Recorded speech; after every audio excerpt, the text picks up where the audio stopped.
Make sure you have completed your warm-up before you start watching the video. I will now go over the warm-up answers. I want you to check and make sure you got them correct. Find a counterexample for each conjecture. The first conjecture says, if the quotient of two numbers is positive, then the numbers must be positive. An example of a counterexample of that would be negative 24 divided by negative 4 equals 6. You could use any negative numbers there. Yours might not be the same. Number two, the difference of two numbers is always less than the smaller number. An example here might be 5 minus 0 equals 5. 0 is the smallest number. Obviously 5 is not smaller than 0. Number 3 and 4, you're asked to identify the pattern and the next two numbers.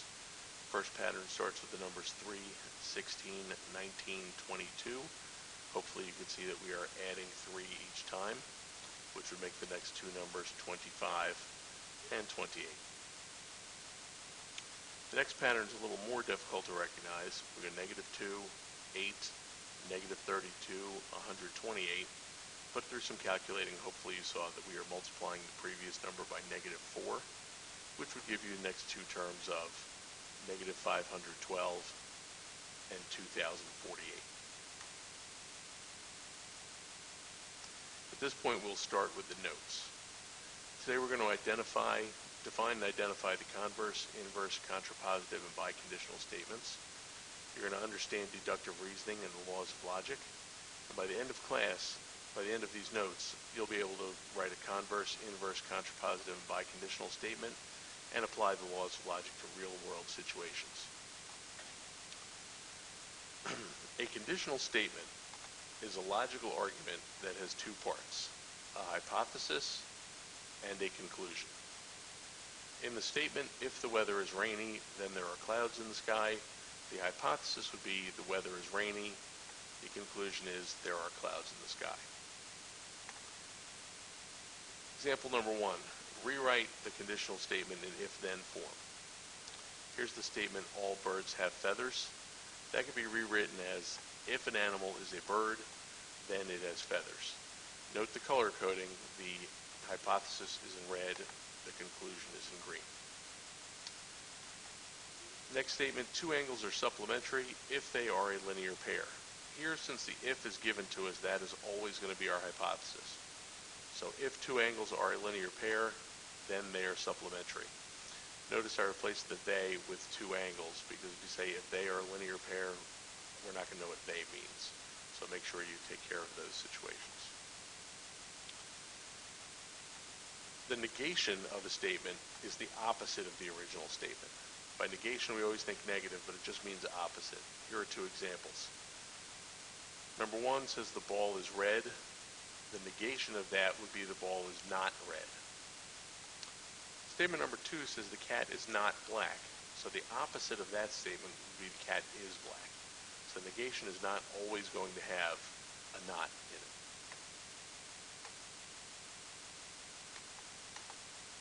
Here's some definitions you're going to need to write down, and then we'll go over examples of all these. The definitions by themselves don't make a lot of sense until we get examples, but here we go. A converse is where you flip the hypothesis and conclusion of a conditional statement. An inverse statement is where we negate the hypothesis and conclusion of a conditional statement.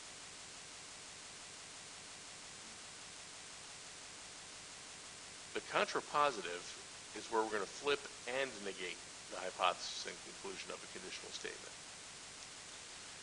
In a biconditional statement, you would put if and only if between the hypothesis and conclusion of a conditional statement. A note here, we can only write a biconditional statement if both the conditional statement and its converse are true. Here's an example of a statement. We'll turn it into a conditional and then we'll write its converse, inverse, and contrapositive. So this example gives us the statement, guitar players are musicians. So putting that into a conditional statement, it would be, if a person is a guitar player, then they are a musician. If we want the converse of that, we're going to go ahead and flip the conclusion and the hypothesis, and we'll get the statement, if a person is a musician, then they are a guitar player. A quick note here, that statement may or may not be true, because a person can be a musician and they might play the cello. So you're just writing the statement, don't worry about its truth value at this point. For the inverse of a statement, we're going to negate the statements. If a person is not a guitar player, then they are not a musician. And for the contrapositive, we're going to negate and flip. So we end up with, if a person is not a musician, then they are not a guitar player. Here's another example. Example number 3. Write the if-then form, the converse, the inverse, and the contrapositive of the conditional statement, Harry Potter fans are awesome. The conditional statement would be, if you are a Harry Potter fan, then you are awesome. The converse of that statement, if you are awesome, then you are a Harry Potter fan. The inverse of that statement is, if you are not a Harry Potter fan, then you are not awesome. And finally, the contrapositive, if you are not awesome, then you are not a Harry Potter fan. Again, any definition you get can be written as a conditional statement in if-then form or as its converse, which makes, and both statements will be true if the definition is true.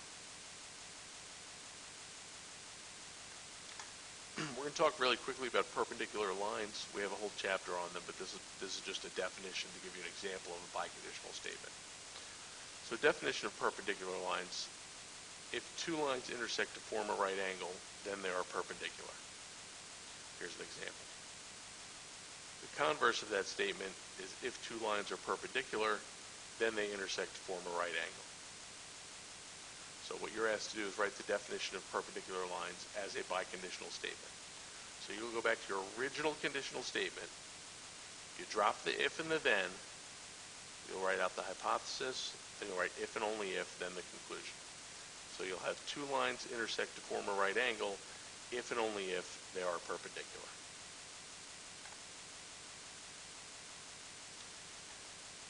Example number 5, again, gives you two true conditional statements and asks you to write a biconditional. If Mary is in theater class, then she is in the fall play. If Mary is in the fall play, then she is in theater class. So the biconditional statement would be, Mary is in theater class, if and only if she is in the fall play.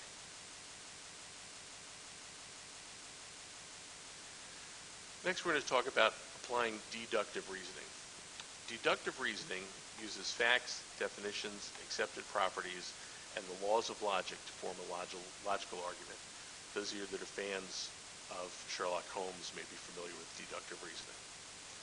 There are two laws of logic that we're going to have to talk about today. One is called the law of detachment. Again, the book definition is kind of strange. Just write it down, then I'll give you an example. The example will make more sense.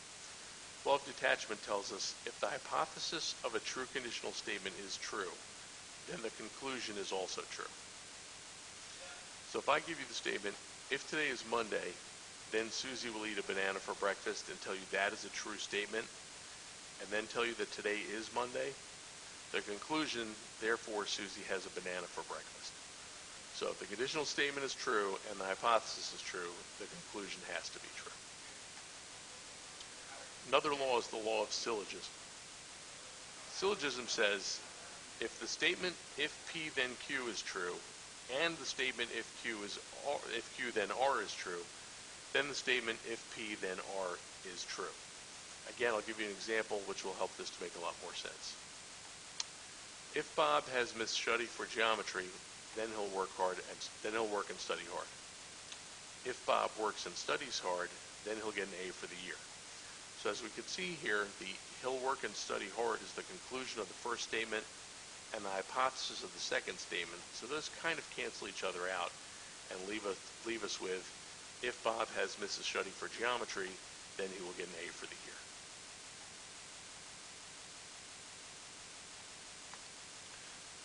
Here again is the example of if P then Q, if Q then R, leaves us with the statement if P then R. So now we're going to look at some of these examples. We're going to use the law of detachment, and then we're going to try to use the law of syllogism, see how things go there.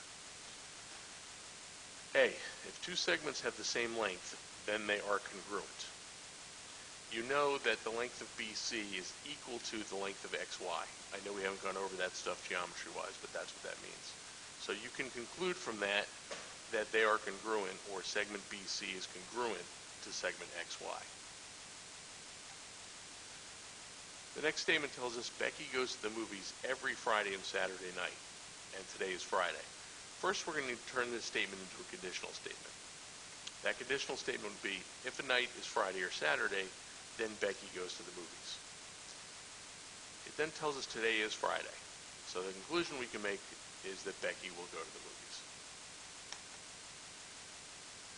Now we want to use the law of syllogism to write a new conditional statement that follows from the pair of statements. So we've got the statement, if Jeff takes chemistry this year, then he'll take it 8th period. If Jeff has it 8th period, then Adam is Jeff's lab partner. We can see the conclusion here is he'll take it 8th period. The hypothesis here is Jeff has it 8th period. So those will, again, cancel out, leaving us with if Jeff takes chemistry, then Adam is Jeff's lab partner, which is our conclusion based on the law of syllogism. In problem B, it says if x squared is greater than 25, then x squared is greater than 20. Second statement tells us if x is greater than 5, then x squared is greater than 25. We're going to rewrite these statements in order so that we have a conclusion and a hypothesis that we can eliminate, leaving us with a new conclusion. So if we rewrite it as if x is greater than 5, then x squared is greater than 25. And if x squared is greater than 25, then x squared is greater than 20. So here we've got the x squared greater than 25 as the first conclusion and second hypothesis, leaving us with if x is greater than 5, then x squared is greater than 20. The next statement, C, is a different example. If a polygon is regular, then all angles in the interior of the polygon are congruent. The second statement says if a polygon is regular, then all of its sides are congruent. You can see we have a polygon is regular repeating here, but it's both in the hypothesis. So if those went away, we have then all angles in the interior of the polygon are congruent, then all of its sides are congruent. That statement doesn't make any sense. You have to cancel out a hypothesis with a conclusion. So in that example, there is no conclusion possible. Here at the bottom of your notes, it gives you a couple of things that we're going to work on when you get back to class, but I'd like you to come up with one idea on your own here. It says, with your partner, brainstorm slogans or advertisements with which you are familiar and write a conditional statement that represents the message behind the ad. So I'd like you to go ahead and come up with at least one example there. The example here says, Subway, eat fresh. You might say that in a conditional statement that would be, if the food is Subway, then you are eating fresh. So come up with something like that. Thank you, and I'll see you in class.